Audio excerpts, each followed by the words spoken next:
여러분, 고난이라는 이 두 글자를 여러분한테 드리면 여러분 어떠한 생각, 어떠한 마음이 드십니까? 이 베드로 전설 계속하면서 고난이란 단어를 빠지지 않고 같이 묵상하고 생각하고 이 고난이라는 것에 대해서 계속 나누게 되는데요. 이 고난이란 단어를 여러분 들으면서 어떠한 마음이 드십니까라고 물어보면 다들 다르게 반응하시겠지만은 또 한편으로 비슷하게 반응하는 것들도 있죠. 무슨 말인가 하면 고난이라는 단어를 앞에 딱 띄워놓으면 여러분 가운데 벌써 눈물이 울컥하시는 분도 있을 겁니다.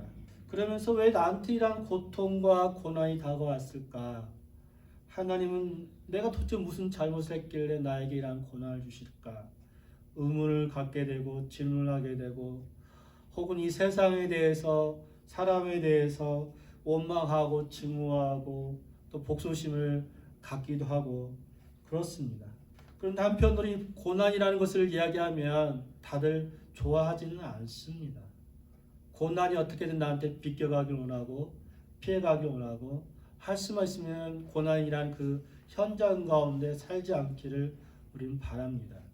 그래서 우리가 고난을 극복하기보다는 어떨 때는 체념하기도 하고 시간이 해결해 주겠지, 또 시간이 지나면 나아지겠지, 이런 기대를 갖기도 하고 한편으로 어떤 사람들이 이 고난을 이겨나가기 위해서 적극적으로 방법을 찾아보고 노력하고 어떤 사람은 이 고난을 극복해 보기도 하지만 좌절하기도 하고 그렇습니다.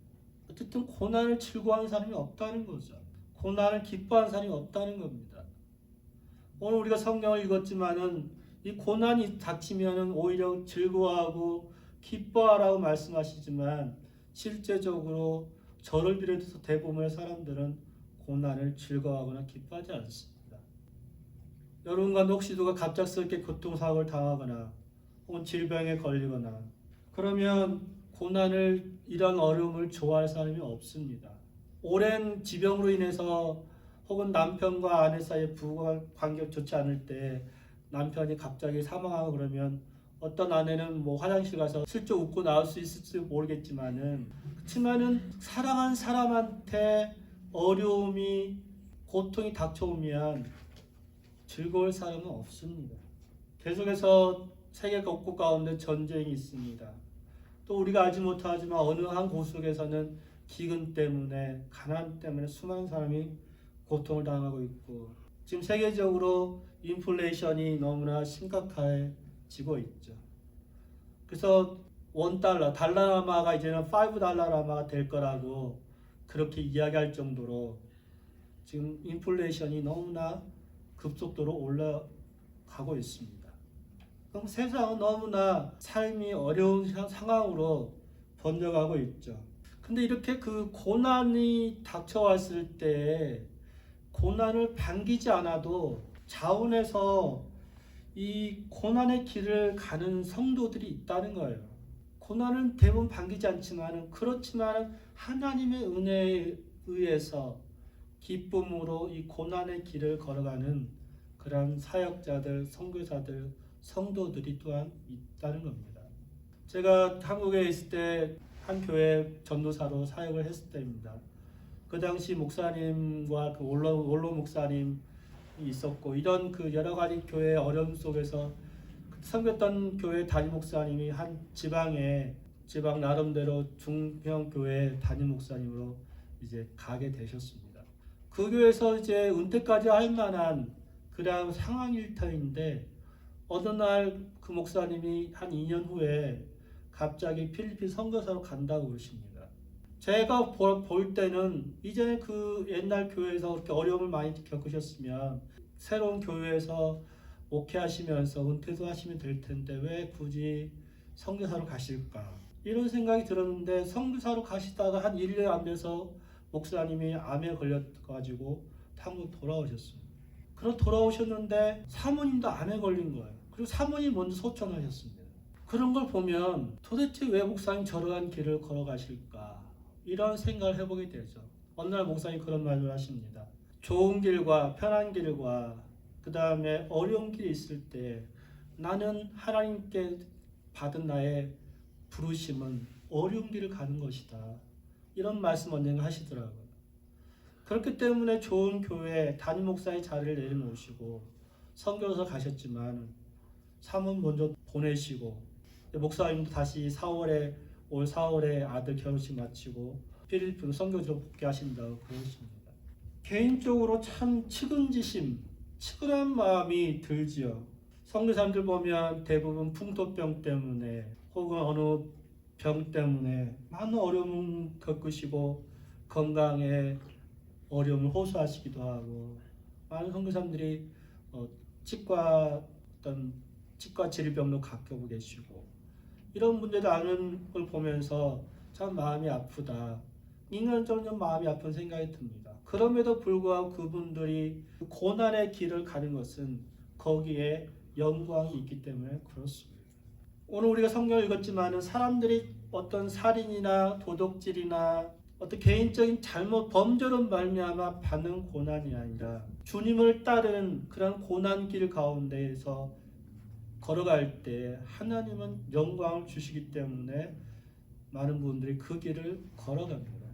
우리가 한때 커밍아웃이라는 단어를 많이 썼습니다. 그래서 FCON 팀 쿡이 자신도 동성연애자다라고 나와서 밝히기도 했죠. 근데 얼마 전에 한 한국계 여성이 팀 쿡한테 맨날 그 편지를 보내고 나랑 결혼해 주십시오 뭐 이러면서 접근 금지 당하고 이런 사건이 발생을 했는데요. 우리가 어떤 그 고난이 어려움이 자기의 범죄로 말미암는 것이 아니라 하나님의 그 부르심 때문에 내가 그리스도인으로 살고자 하기 때문에 받는 고난이 존재합니다. 오늘 말씀을 이렇게 준비하면서 그런 생각이 들더라고요. 제가 가끔 설교 가운데 동성애자들에 대해서 동성애는 옳지 않다라고 말하지만 동성애자들이 겪는 어려움도 많이 있습니다. 사회적으로 차별을 받게 되고 사회적으로 좋지 않은 시선을 받게 되고 또 모멸감 같은 것을 동성애자들 받기도 합니다. 사람들의 수군거림도 듣게 되고요. 가시거리에 오르기도 합니다. 그런데 과연 그리스도인들은 저 동성애자들이 겪는 그런 모욕과 같은 그보다 못한 모욕 혹은 비웃음을 잘 견뎌내고 있는가 이런 생각을 해보게 되죠. 코로나 때문에 한국의 교회들이 제대로 모임 못하고 혹은 듣는 말에 의하면 공무원들이 주일마다 교회에 와가지고 인원수 체크하고 방역을 잘하고 있는지 검사하고 이런 그 모욕감을 목사님들이 느낄 때 그들은 어떻게 정말로 잘 반응을 하셨는가 이런 생각을 해보게 되는 거죠. 그러면서 여러분한테 또 저한테 다시 한번 질문을 던져봅니다. 우리는 고난을 잘 받으면서 또 잘 견뎌내고 있습니까? 특별히 오늘 성경 본문에서는 그리스도인으로서 그리스도의 이름으로 고난을 받는 것을 말씀하는데요. 오늘 세 가지를 오늘 같이 여러분과 나누고자 하는데요. 여러분이 기억하시기 좋기 위해서 제가 대지의 그 단어들을 세 가지 영이라는 영봉이잖아요. 그래서 세 가지 영을 여러분 생각해 보십시오. 하나는 성령이고요. 두 번째로는 영광이고요. 세 번째는 영혼입니다. 그래서 여러분이 세 가지를 통해서 과연 그리스도인으로서 고난의 삶을 내가 어떻게 잘 이겨낼 것인가를 다시 한번 생각해 보는 시간이 되었으면 좋겠습니다. 제가 이 아침에 여러분한테 고난을 이야기하지만 저 스스로도 고난을 말하기에는 부족함이 참 많고요. 오늘 제가 설교하는데 말씀드릴 것 같지만은 제가 요즘에는 어떤 고난 가운데 살고 있다고 생각하지 않기 때문에 정말 내가 고난에 대해서 얼마나 잘 견디고 있고 고난을 이야기할 만한 자격이 있을까 이런 생각도 해보게 됩니다. 여러분 그리스도인으로 고난을 받는다면 우리는 하나님의 임재, 성령의 임재를 경험하게 됩니다. 우리 같이 오늘 성경 말씀 14절 말씀 한 몫으로 읽도록 하겠습니다. 너희가 그리스도의 이름으로 치욕을 당하면 복 있는 자로다. 영광의 영 곧 하나님의 영이 너희 위에 계십니다. 아멘. 우리가 12절부터 14절 말씀을 같이 보실 텐데 이 말씀 가운데 우리는 먼저 고난에 대해서 먼저 바르게 인식하는 것이 필요합니다. 고난이 도대체 무엇인가? 고난은 그냥 어려움인가? 고통인가? 그것이 아니라 고난은 하나의 연단의 과정이라고 여러분 생각하셔야 되고요. 또 이러한 고난에 대해서 고난은 정말 우리에게 필요한 것이고 반드시 겪어야 될 과정이라는 것을 여러분 받아들이셨으면 좋겠습니다. 우리가 12절 말씀처럼 너희를 연단하러 하려고 오는 불시험을 이상하게 여기지 말라 이렇게 말씀하고 있는데 고난이 닥쳐오면 우리는 이상하게 생각합니다. 왜 나한테 이러한 고난이 닥쳐올까? 왜 이러한 고통이 내게 닥쳐올까? 내게 고통이 있으면 안 되는데 이렇게 생각합니다. 마치 오늘 우리가 지난주에 4절 말씀 보았지만은 세상 사람들이 우리가 믿음으로 살아가게 되면 우리를 이상한 사람처럼 보는 것처럼 이상한 사람을 보는 것처럼 우리가 고난을 받으면 연단이 오면 이상하게 생각할 수 있다는 거예요. 그렇게 생각하지 말라는 거죠. 성도에게 있어서 고난은 정말 필연적이고 필수입니다. 그래야지만이 그 연단을 통해서 찌꺼기가 제거되고 정말 순수한 깨끗한 우리의 믿음이 증명될 수 있기 때문에 그렇습니다. 베드로는 고난에 대해서 자꾸 이야기하는데 우리 베드로전서 1장 7절부터 9절 말씀을 한번 다시 보도록 하겠습니다. 베드로 1장 7절부터 9절 말씀인데요. 같이 읽겠습니다. 너희 믿음의 확실함은 불로 연단하여도 없어질 것보다 더 귀하여 예수 그리스도께서 나타나실 때에 칭찬과 영광과 존귀를 얻게 하는 것이니라. 예수를 너희가 보지 못하였으나 사랑하는도다. 이제도 보지 못하고 믿고 말 수 없는 영광스러운 즐거움으로 기뻐하니 믿음의 결국 곧 영혼의 구원을 받으리라. 아멘. 이 불로 연단 받는 것은 우리의 믿음을 증명해 주는 거예요. 우리의 믿음이 얼마나 확신한가를 보여주는 것이 바로 연단입니다.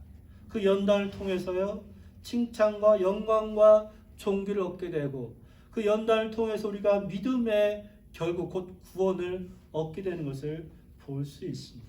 그래서 이 연단을 받고 있는 성도들 가운데 누가 함께 하시냐면 성령, 하나님의 영이 함께 하심을 오늘 성경 본문에서는 말씀해 주고 있습니다. 특별히 성도들의 고난에 대해서 예수님은 이미 마태복음 5장이나 누가복음 6장에서 연단에 대해서 말씀을 하셨습니다. 또한 예수님께서 엠마오로 걸어간 두 제자에게 그분이 고난을 당하셔야지만이 영광을 얻을 것이라고 말씀을 해주십니다. 우리 누가복음 24장 26절 말씀 세 번으로 같이 읽겠습니다. 그리스도가 마땅히 이런 고난을 겪어서 자기 영광에 들어가야 하지 않겠습니까? 엠마오로 두 제자가 예수님이 죽으시고 이제 부활하셨습니다. 어떤 여인이 예수님의 그 부활을 와서 제자들한테 이야기했고 베드로와 요한이 달려가서 그 부활의 현장에 가봤습니다. 그래서 사람들한테 이야기를 했는데요. 이 엠마오로 가는 두 제자는 그게 도대체 무슨 일인지 서로 13절부터 보시면 누가복음 24장 13절부터 보시면은 서로 대화를 합니다. 서로 문의했다, 토론했다 그렇게 나옵니다. 도대체 그 사건이 뭐야? 예수님이 부활했다는데 예수님 죽으셨는데 시체는 거기 없고 도대체 무슨 일이 있는 거야? 서로 엠마오로 내려가면서 이야기하실 때 예수님이 다가오셔서 그들의 이야기를 들으시고 예수님께서 제자들에게 말씀하시죠. 왜 믿지 못하느냐? 예수님이 부활하신 걸 왜 너희는 믿지 못하느냐? 분명하게 선지자들이 모세가 말한 것이 곧 메시아가 고난을 받고서 십자가의 죽음을 당하고서야 부활하시고 영광을 얻으신다라고 말씀했는데 너는 왜 믿지 못하냐 이렇게 말씀하시죠. 그래서 그 영광은 무엇입니까? 우리에게 있어서 구원의 영광이죠. 부활의 영광이 예수님께 있는 것처럼 우리 안에 부활의 영광과 구원의 영광을 우리로 경험하도록 하나님께서 역사하십니다. 그것이 하나님의 사랑이고 우리를 그냥 두지 아니하시고 하나님의 성령이 우리 가운데 함께 하신다고 말씀하죠. 그래서 오늘 본문 14절 후반절에 뭐라고 합니까? 하나님의 영이 너희 위에 계십니다. 이렇게 말씀하죠. 로마서에 보면 로마서 5장 2절부터 5절까지 보면 환난과 그 다음에 연단과 이러한 말씀의 그 과정 속에서 이 환난이 인내를 이루고 인내는 연단을 이루고 연단은 소망을 이룬다 말씀하시면서 그 끝에 뭐라고 말씀하면 성령을 통하여 그의 사랑 우리 마음에 부어주셨다고 말씀합니다. 하나님께서 우리를 그냥 이 연단 가운데 그냥 두지 아니하시고 성령께서 함께 하시고 성령께서 우리 마음에 사랑의 마음을 주시고 사랑하셔서 지키시고 돌보시고 감당할 수 있게 해주신다고 성령은 우리에게 말씀해 주세요. 제가 아는 그 비뇨기과 선생님이 의사 선생님이 당뇨에 걸렸습니다. 어느 날 이야기하다 자기가 등산을 해서 이 당뇨를 치료를 했다 그러면서 자랑을 하시더라고요. 이 자랑이라는 것 그것은 왜 자랑할 수밖에 없습니까? 내가 치료를 받기 때문에 치료를 받았기 때문에 그렇습니다. 오늘 우리가 13절에 보면 그의 영광이 나타나실 때 너희로 즐거워하고 기뻐하게 하려 함이라 말씀할 때 쉬운 성경에서는 즐거움이라는 표현보다는 자랑한다고 표현하고 있습니다. 우리한테 이루어진 일, 우리가 영광을 받고 우리가 구원받은 일에 대해서 자랑하게 되는 거죠. 내 당뇨가 치료되는 것을 자랑한 것처럼 내가 구원받는 것을 이야기할 수 있게 된다고 말씀합니다. 그래서 이 고난에 대해서 박영선 목사님은 그런 말씀을 하시더라고요. 고난은 우리가 등산하는 것과 같다라고 말씀합니다. 등산을 할 때 그냥 5m, 10m, 100m 가면은 이 짧은 거리이기 때문에 힘들어도 이 등산의 산세가 보이지 않잖아요. 그렇지만 100m를 가고 1km를 가고 또 산마루 산 등산에 올라서면 혹은 정상에 올라서면 산이 다 보이고 혹은 산의 형세가 보이고 산 꼭대기에 올라서면 성취감을 느끼고 즐거워하는 것처럼 고난은 지금 보이지 않는 그런 길이라는 거죠. 그렇기 때문에 힘들 수 있고 어려울 수 있고 우리가 그 고난 속에서 산 전체가 보이지 않는 것처럼 고난을 통해서 도대체 하나님 무엇을 우리에게 보여주시기 원할까 보이지 않지만은 고난을 견디고 정상에 올라서면 그때서야 산이 보이는 것처럼 하나님의 뜻과 계획이 선명하게 보인다고 말씀합니다. 여러분 앞에 지금 어떤 고난이 있는지 잘 모르겠습니다. 그렇지만 성경에서는 하나님의 영이 함께 하시기 때문에 기뻐하고 즐거워하라고 13절에 말씀하고 있죠. 여러분 고난은 반갑지 않습니다. 그렇지만 여러분 기뻐하고 즐거워하십시오. 왜냐하면 하나님의 성령이 여러분한테 여러분의 몸을 두고 계시다는 증거이고 또한 여러분의 믿음을 증명하는 기회라는 거죠. 그래서 여러분 구원의 기쁨을 보시면서 멀리 보시면서 여러분 즐거워하시고 감사하시고 기뻐하시는 그러한 성도들 여러분 되셨으면 좋겠습니다. 말씀 준비하면서 이런 생각이 듭니다. 나는 지금 이제는 큰 어려움 없이 살아가고 있구나. 그런데 이러한 어려움이 없는데 때때로 무시당한 일도 없고 다만 영어 빼고는 무시당한 일이 없는데 이런 고난이 없기 때문에 어쩌면 내 안에 감격이 별로 없지 않은가. 설교를 하면서 예전에는 눈물이 나오고 설교를 하면서 같이 마음을 공감할 수 있고 같이 나의 고통과 어려움을 이야기하면서 같이 가자고 격려할 수 있는데 지금 그것이 없구나. 이런 애통하는 마음이 제 안에 들게 되었습니다. 그렇다고 제 마음속에 고난이 내게 왔으면 좋겠다라고 하고 싶지도 사실 않고요. 정말 너무나 저 스스로도 이중인격이다 이런 생각이 들기도 하는데요. 고난이 없기 때문에 내 안에 어려움이 큰 어려움이 없기 때문에 이 말씀에 감동이 없지 않은가 이런 생각도 해보게 되더라고요. 그리스도의 이름으로 고난을 받으면 하나님의 영, 하나님의 성령이 그 위에 임하시는 것처럼 또한 그리스도의 이름으로 고난을 받으면 하나님께 영광을 올려드리게 됩니다. 우리 그리스도인의 삶은 15절 16절 말씀을 보시면 우리 그리스도인의 삶은 하나님께 영광이 되어야 됩니다. 하나님 우리가 죄에 참여해가지고 죄에 참여해서 고난받는 것을 원치 않으세요. 오늘 15절 말씀처럼 어떤 세상의 어떤 살인이나 도덕질이나 악행 때문에 고난받는 것을 있습니다. 이 세상도 죄에 대해서는 죄가를 묻습니다. 더불어서 오늘 15절 보면 남의 일에 간섭하는 자로 고난을 받지 말라 이렇게 이야기하죠. 남의 일에 간섭하는 것, 그것은 남을 도와주고 그렇게 해서 고난을 받지 말라 이런 표현이 아니라 다른 사람을 괴롭히는 일, 더 나아가서 오늘 베드로전서 4장 4절 말씀처럼 극한 방탕에 다른 박치라는 것처럼 방탕한 삶에 끼어들어가지고 고난 받지 말라 이렇게 말씀하는 거죠.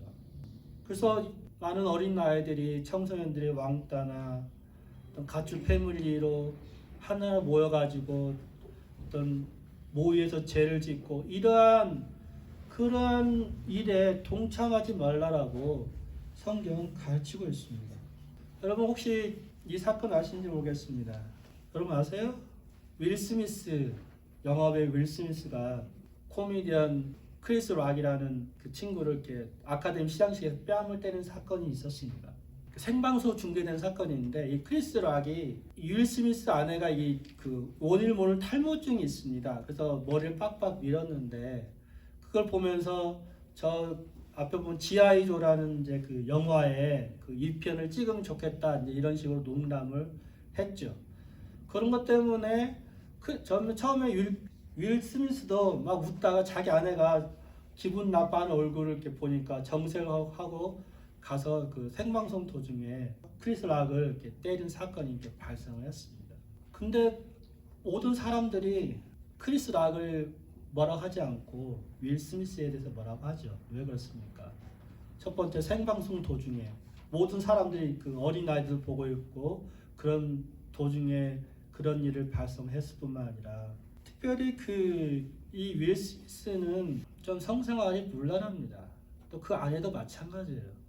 아들의 남자친구랑 같이 이렇게 성생활 대놓고 하는 사람이기 때문에 어느 누구도 윌 스미스가 아내를 사랑해서 생각해서 때렸다라고 하기에는 저들의 삶이 그렇게 깨끗하지 않기 때문에 동정이 안 가는 거예요.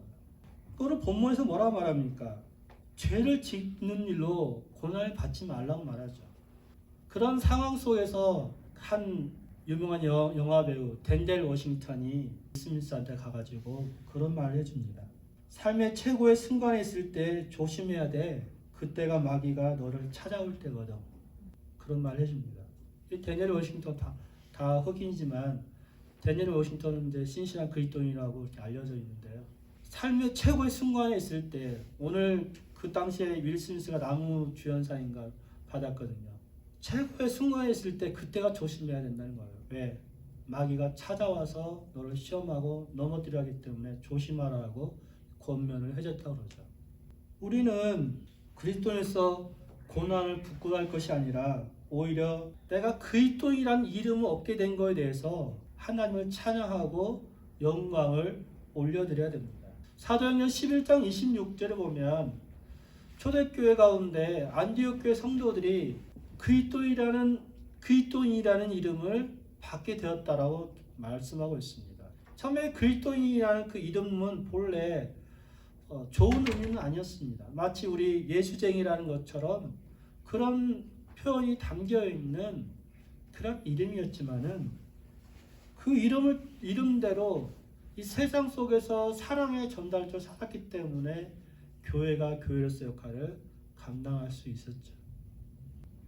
정치적인 성향에 따라서 이분을 좋게 생각하는 분도 있고 안 좋게 생각하는 분도 있겠지만은 전 감사원장인 최재형 원장의 이야기를 여러분 들어보셨는지 모르겠습니다. 이분은 미담 제조기라는 별명을 갖고 있는데요.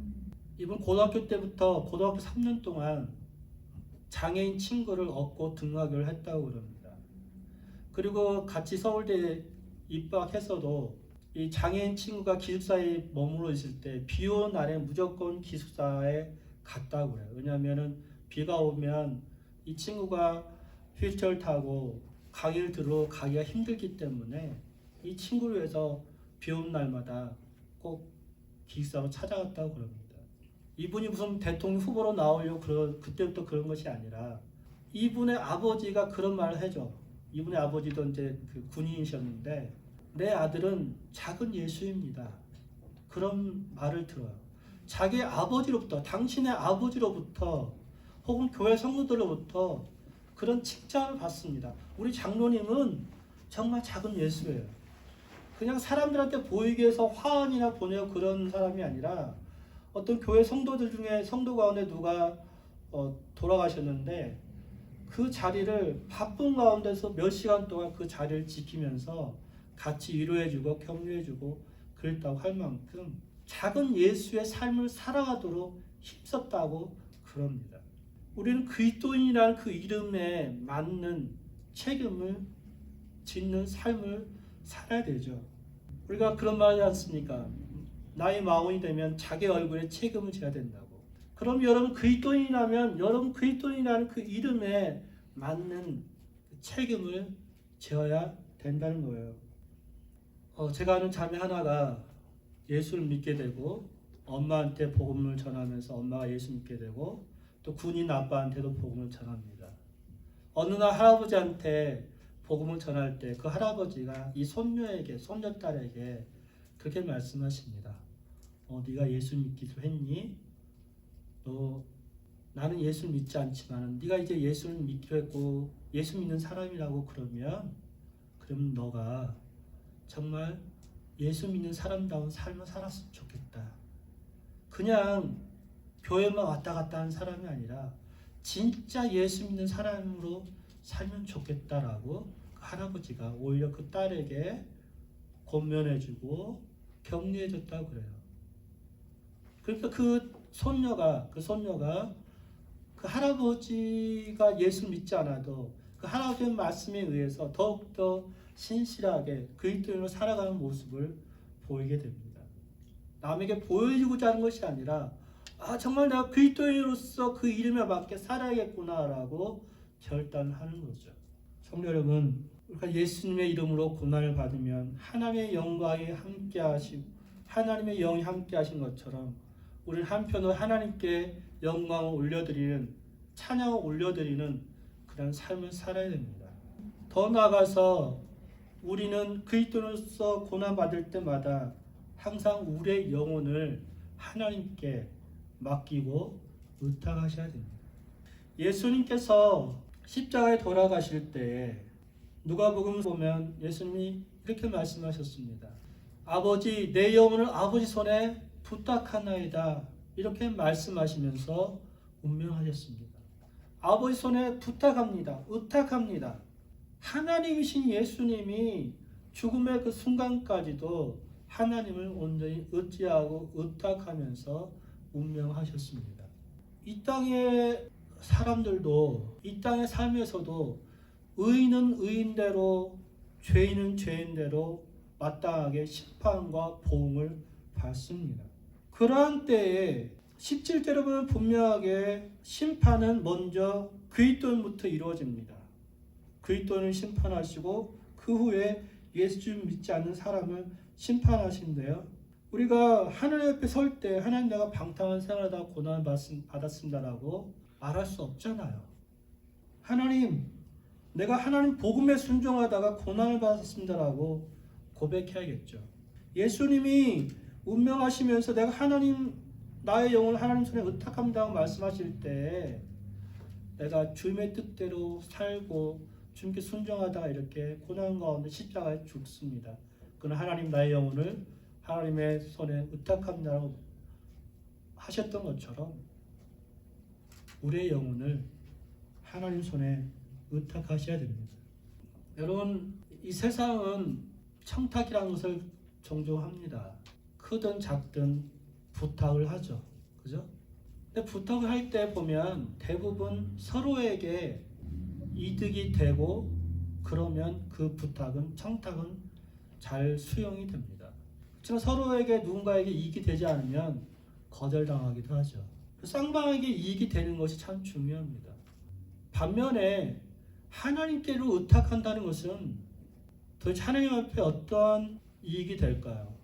하나님은 그런 이익을 보지 않으십니다. 그냥 사랑하시기 때문에, 사랑하는 아들이기 때문에, 사랑하는 백성이기 때문에, 사랑하는 딸이기 때문에 하나님 앞에 의탁하고 기도하는 그 기도를 들으시죠. 그래서 여러분 한번 욥의 경우를 보십시오. 욥이 감옥 속에 있을 때 술관원장과 떡 맡은 관원장의 꿈을 해석해 주면서 당신들이 그 지혜 복직이 되면 나를 기억해서 나를 좀 해명해 주시고 나를 이 옥속에서 풀어 주십시오라고 청탁을 했습니다.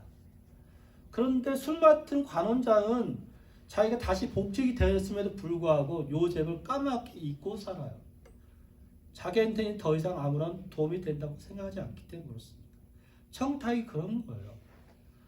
그럼에도 불구하고 하나님께서는 그 영혼을 의탁한 요셉을 위해서 일하십니다. 어떻게 일하세요? 수관원장의 머릿속에 요셉이 생각나게 하시죠.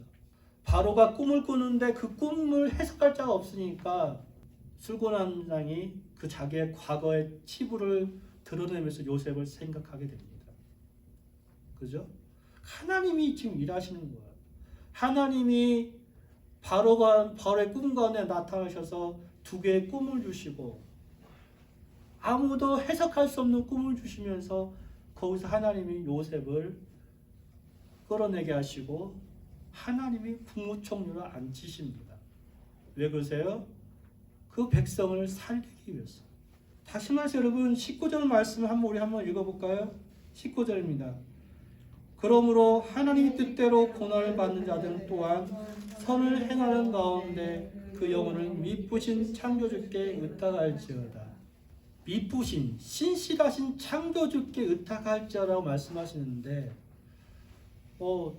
사도 베드로가 어떤 마음으로 신실하신 창조주께 의탁하라고 하시는지 잘 모르겠습니다. 어쩌면 전능하신 하나님께 의탁해라, 아니면 도우신 하나님께 의탁해라 이렇게 표현할 수도 있겠는데 오늘 본문에서는 창조주 하나님께 의탁하라고 베드로 사도는 글을 썼어요. 다시 말해서 하나님은 지금도 우리를 위해서 우리가 알지 못한 일을 창조하고 계시고 일하고 계신다는 거예요. 조물주 하나님은 이 세상을 만드실 뿐만 아니라 지금도 우리를 위해서 놀라운 일, 알지 못한 일을 창조하고 계시고 일하고 계시고 돕고 계시고 생각지 못한 방향으로 역사하신다는 거죠. 제 자랑일 수도 있겠지만은 제가 회사를 이렇게 병원에 이제 건설회사 다니다가 병원으로 옮겼잖아요. 근데 저는 생각하지 못한 게 뭐냐면은 회사에서 대학생 아이들한테 장학금을 주더라고요.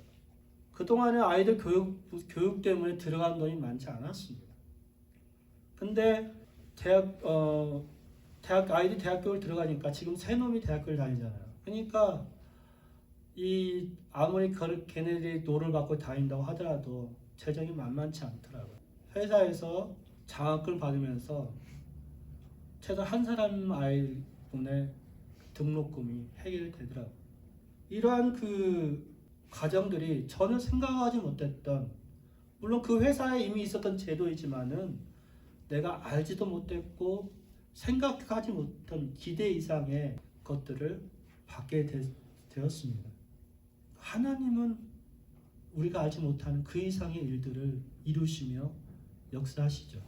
그래서 우리는 고난 가운데 우리가 다시 한번 생각할 것은 무엇이냐면 고난을 통해서 우리는 하나님을 의지하는 법을 배우셔야 됩니다. 하나님을 의지하고 의뢰하는 그 기도를 배우셔야 되고요. 이 고난을 통해서 정말 하나님을 향한 그 믿음을 더욱더 성숙시키셔야 됩니다.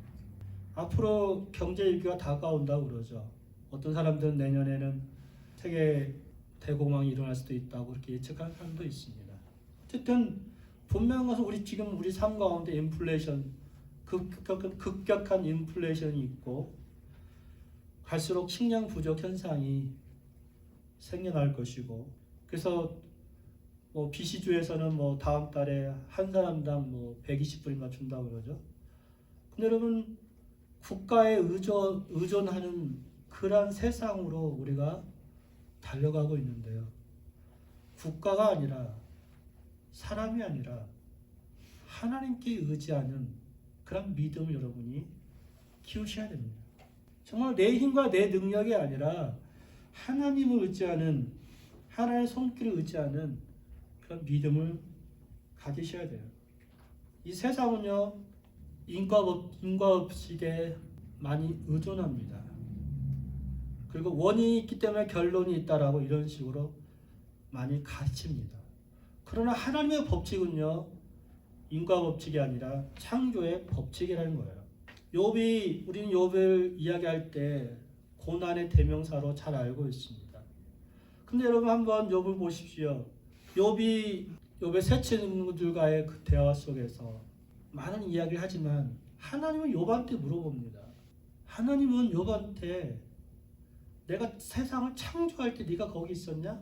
네가 뭘 했기 때문에, 무엇을 해서 내가 너를 사랑해주고 너에게 복을 주는 게 아니라는 거예요. 내가 무엇을 해서 그 결과를 받는 것이 아니라 하나님 그냥 그 백성을 사랑하시기 때문에, 백성을, 그 자녀를 사랑하시기 때문에 그냥 그 예수를 믿기만 하면 구원을 주신다고, 복을 주신다고, 사랑하신다고 말씀합니다. 그래서 우리가 하나님의 법칙, 창조의 법칙, 무엇을 해서 받는 그 축복이 아니라 하나님의 자녀라는 그 안에서 누리는 구원과 영광과 사랑을, 성령을 여러분이 받으시고 누르시고, 그래서 여러분 영원히 하나님 앞에서 정말 하나님께 행하셨습니다라고 하나님을 자랑하고 찬양하고 예배하는, 영광 돌리는 그런 성도들 되시기를 축원합니다.